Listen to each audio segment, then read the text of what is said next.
আপনার সিজদা কি খুব দ্রুত শেষ হয়ে যায়?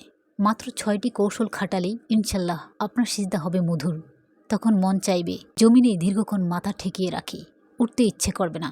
৬টি চমৎকার কৌশল একটু ব্যাখ্যা করে বলি। ১. তুচ্ছতার অনুভূতি। মনে মনে চিন্তা করুন আপনি কার সামনে মাথা ঠেকিয়েছেন। রবের বড়ত্ব, মমত্বের কথা ভাবুন। সঙ্গে নিজের গুনাহের বোঝাও চিন্তা করুন। দেখবেন নিজেকে বড্ড তুচ্ছ মনে হচ্ছে তখন। সিজদায় এই তুচ্ছতার অনুভূতি বড্ড প্রয়োজন। ২. নৈকট্যের অনুভূতি। হাদিসে এসেছে বান্দা যখন সিজদায় থাকে তখন আল্লাহর সবচেয়ে কাছাকাছি থাকে। এই হাদিস স্মরণে রাখলে দেখবেন এক প্রকার নৈকট্যের অনুভূতি কাজ করছে। ৩. ভগ্ন হৃদয়ের প্রার্থনা।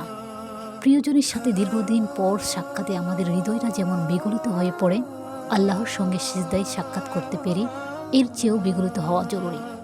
প্রিয়জন আমাদের খাওয়ায় না, পড়ায় না, আল্লাহ আমাদের খাওয়ান, পড়ান, প্রতি মুহূর্তে অবাধ্যতা সত্ত্বেও অক্সিজেন দিয়ে বাঁচিয়ে রাখেন, তড়িৎ শাস্তি দেন না।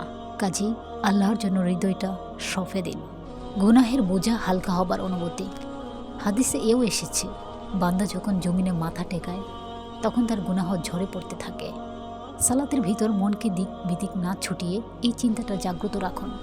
দেখবেন এক একটা সিজদা আপনাকে গুনাহের বোঝা হালকা হবার অনুভূতি দিচ্ছে। ৫.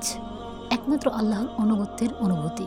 সিজদা শুধু আমি আল্লাহকেই করি, জীবন মরণ সব কিছু আমার আল্লাহর জন্যই। এভাবে সুবহানা রব্বিল আলামিনের জিকিরে ডুবে যান। ৬. শয়তানকে পরাজিত করার আনন্দ। বিশুদ্ধ হাদিসে এসেছে বনি আদম যখন সিজদা দেয় তখন শয়তান হতাশ হয়ে পড়ে। কাজেই সিজদা দিতে পেরে আনন্দিত হন, কারণ আপনি শয়তানকে পরাজিত করছেন। প্রিয় দর্শকবৃন্দ, আশা করি ভিডিওটি ভালো লেগেছে। যদি ভিডিওটি ভালো লাগে তাহলে অনুরোধ থাকলো লাইক এবং সাবস্ক্রাইব করুন। আল্লাহ আমাদের বেশি বেশি করে সিজদা দেওয়ার তৌফিক দান করুন। আমিন।